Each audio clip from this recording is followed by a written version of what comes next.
Welcome to the Douglas Video, starring the infamous Butterman. We'll take you through Douglas's television career from his very first appearance to the present day.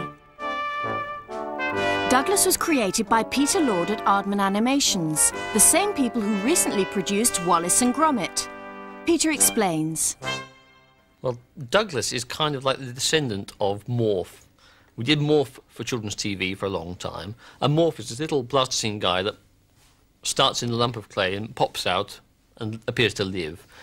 And working with the agency, we had the same idea to do the same thing with butter. So we start with a block of Lurpak, and it changes shape, and out pops Douglas. And in the same way that when Morph started, he had no character, so it was with Douglas. He was just a little chap that popped up and sang. But over the course of the commercials, he's acquired a life and an identity and a name, and become the character that we know and love today. If your butter tastes much saltier than Galway Bay, then don't dismay, everything's okay. Spread a little creaminess the Lurpak way. The taste of Lurpak butter is the uppermost. Ask any decent host, it's the cream he'll boast. Spread a little creaminess upon your toast. Lurpacked with creamy taste.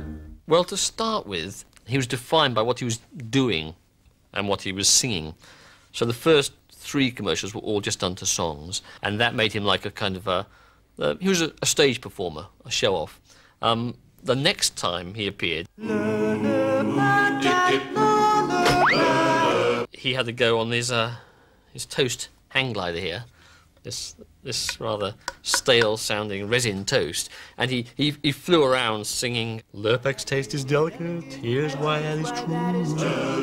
Lurpak's not a yellow butter, it's a lighter hue." A wonderful old rock and roll song, of which the original point was every boy needs to have an automobile.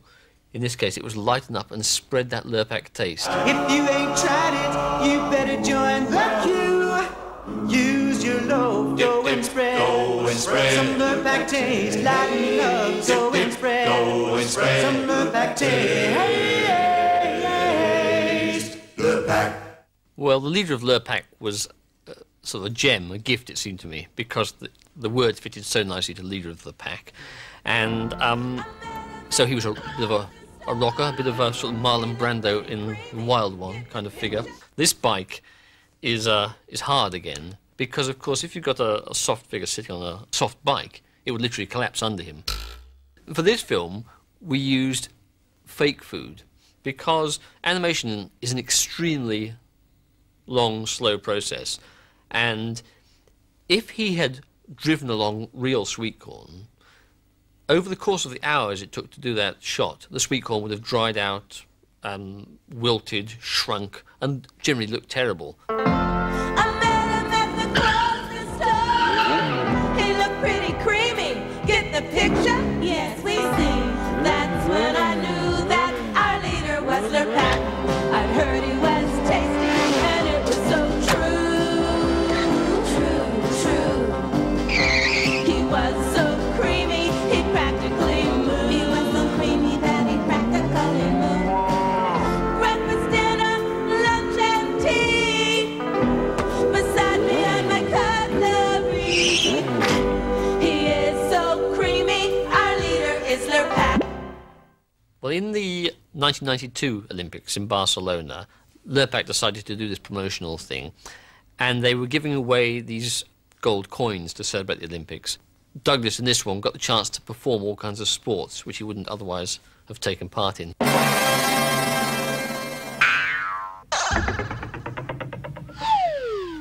there's another Lurpak Olympic gold winning score. Douglas was rapidly becoming like a real person, I think, and which was obvious because he started to get fan mail. So people started to believe in him, and somehow it just seemed appropriate, and it seemed like fun to give him a real sense of history. So we had him looking back over an imagined past. In fact, I have him here. This is Douglas on a bearskin rug as a baby, and this is him as a bratty schoolboy. After that, we see him briefly as a terrible slobby student, Douglas, which is this character here. And then there was the modern kitchen to sort of top and tail the whole thing in the present day. That night, I found something that brought back a few memories. There I was, just a knob of butter, knee-high to a Brussels sprout. I went on to university, where I really got into Whole Foods. We were the best, the cream, the future. It was there I developed a taste for sport. I knew I had it in me. Oh yes, I was definitely a natural. Well, when Penelope Keith joined the team, it was great for me because it was like having a double act. And you know, in comedy and TV generally, double acts work terribly well. And so it gave Douglas someone to react to, which actually makes life easier. And Penelope Keith was there to represent this kind of idealised version of Lurpak as a very, very sophisticated food. Some things are worth paying a little more for.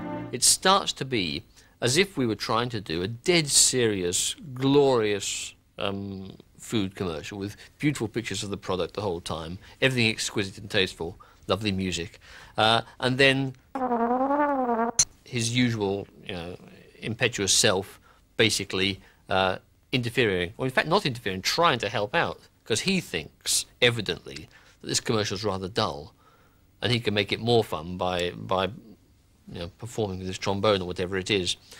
At that time, we started to use real food. We went through a technical change, which enabled us to shoot real food and keep it looking perfect as well, and then shoot the animation separately and marry the two things together so that the little animated Douglas actually appears to walk around amongst real food. Some things are worth paying a little more for, like Lurpak butter.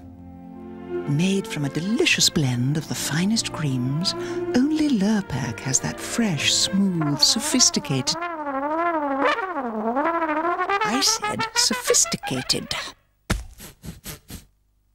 You'll get it back after the commercial, Douglas. Pure, creamy Lurpak. It's a matter of taste.